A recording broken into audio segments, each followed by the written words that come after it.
അടുത്തത് 8, 17, 26. ഈ 8, 17, 26 എന്ന് പറയുന്നതാണ് നമ്മുടെ അടുത്ത വർഷത്തെ 2024 കൂട്ടുമ്പോൾ വരുന്നത്. 2, 2, 4 കൂട്ടുമ്പോൾ 8 വരുന്നു. അവർക്കെന്തോ അടുത്ത വർഷം ഇത്തിരി ഭാഗ്യമുണ്ടെന്ന് വേണമെങ്കിൽ പറയാം. പല കാര്യങ്ങളും മുടങ്ങിക്കിടക്കുന്ന കാര്യങ്ങൾ നടക്കും. ഇൻഡസ്ട്രീസ് എല്ലാം കുറച്ചൊരു ഡെവലപ്പാകും, ബിസിനസ്സും കുറച്ച് ഡെവലപ്പാകും, പുതിയ സംരംഭങ്ങൾ തുടങ്ങുവാനുള്ള അവസരങ്ങളുണ്ട്.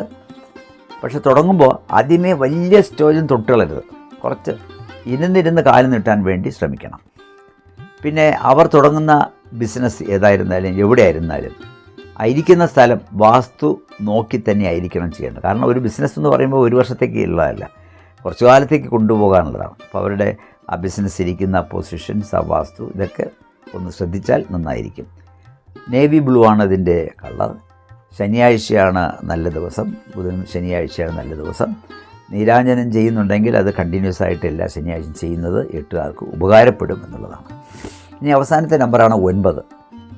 9, 18, 27. പറയും ഭാഗ്യമുള്ള നമ്പർ. എന്തു ഭാഗ്യം! ഈ 9, 18, 27 എല്ലാവർക്കും അങ്ങനെ ഭാഗ്യമൊന്നുമില്ല. ഞാൻ റോഡിൽ പോകുമ്പോൾ ചില വണ്ടികളിൽ ആക്സിഡൻ്റ് കിടക്കുന്നുണ്ട്. ആ വണ്ടിയുടെ നമ്പർ നോക്കുമ്പോൾ 9 വരുന്നത്. എന്ത് ഭാഗ്യം എന്ന് പറയാൻ പറ്റും? എത്ര ലക്ഷം രൂപ വരെ കൊടുക്കുന്നു ഈ 9 എന്ന് പറയുന്ന നമ്പറിന് വേണ്ടി. അപ്പോൾ അതിലൊന്നും കാര്യമില്ല. ആ 9 ആരുപയോഗിക്കുന്നു എന്നുള്ളതാണ്, ഏത് വണ്ടിക്കാണെന്നുള്ളതാണ്. മാത്രമല്ല 9ൻ്റെ കൂടെ വരുന്ന KL 0, 9 അല്ലെങ്കിൽ H ഇതൊക്കെ വരുന്ന ആ നമ്പറൊക്കെ കൂട്ടുമ്പോൾ ചിലപ്പോൾ എനിമി നമ്പറാണെങ്കിൽ തെറിച്ചു പോകും.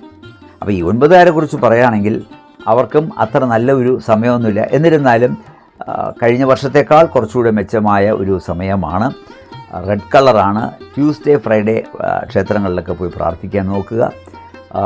ഒരു മിതമായ സംയമനം, പ്രത്യേകിച്ച് ഗവൺമെൻറ് ജീവനക്കാർ വളരെ മര്യാദയായി ഈ ജനങ്ങളോട് പെരുമാറുക. ഇല്ലെങ്കിൽ ഒരുപാട് പ്രശ്നങ്ങളുണ്ടാകും. പല കേസുകളിലും കുടുങ്ങേണ്ടി വരും, പോലീസ് സ്റ്റേഷനിലൊക്കെ കയറേണ്ടി വരും. അതുകൊണ്ട് വളരെ ശ്രദ്ധിക്കണം. ഈ 9, 18, 27 തീയതികളിൽ ജനിച്ചവർ, അവർക്ക് വിദേശത്ത് പോകുവാനുള്ള ഭാഗ്യമൊക്കെ ഉണ്ട്. അച്ഛനമ്മമാരുടെ ആരോഗ്യം വളരെയധികം ശ്രദ്ധിക്കുക. അച്ഛനമ്മമാർ നഷ്ടപ്പെട്ടു പോകാനുള്ള ചാൻസുകളൊക്കെ ഉണ്ട്. അതായത് പിതൃ കർമ്മം ചെയ്യുവാനുള്ള ഒരു അവസരമാണ് അടുത്ത വർഷം വരുന്നത്. അതുകൊണ്ട് അമ്മയും അച്ഛനെയൊക്കെ വളരെ കാര്യമായിട്ട് നോക്കുക. പിന്നെ അവസാനം ഞാൻ ഒരിക്കൽ കൂടി പറയുന്നു, 2025 കഴിയണം നമ്മുടെ കോവിഡ് ഇവിടെ നിന്നും പോകാൻ. അത് വീണ്ടും വീണ്ടും പറയുകയാണ്, കുറിച്ചിട്ടുള്ളൂ. അപ്പോൾ അങ്ങനെ നിങ്ങളുടെ എല്ലാം പരാതി തീർന്നു എന്ന് വിചാരിക്കാം. ഇനി ഓരോ വ്യക്തികളുടെയും കാര്യങ്ങൾ പറയണമെങ്കിൽ സജഷൻ ബോക്സിലിടുക, അല്ലെങ്കിൽ എൻ്റെ ഇമെയിൽ അഡ്രസ്സിൽ നിങ്ങളുടെ ചോദ്യങ്ങൾ ചോദിച്ചാൽ അതിന് മറുപടി നൽകുന്നതായിരിക്കും.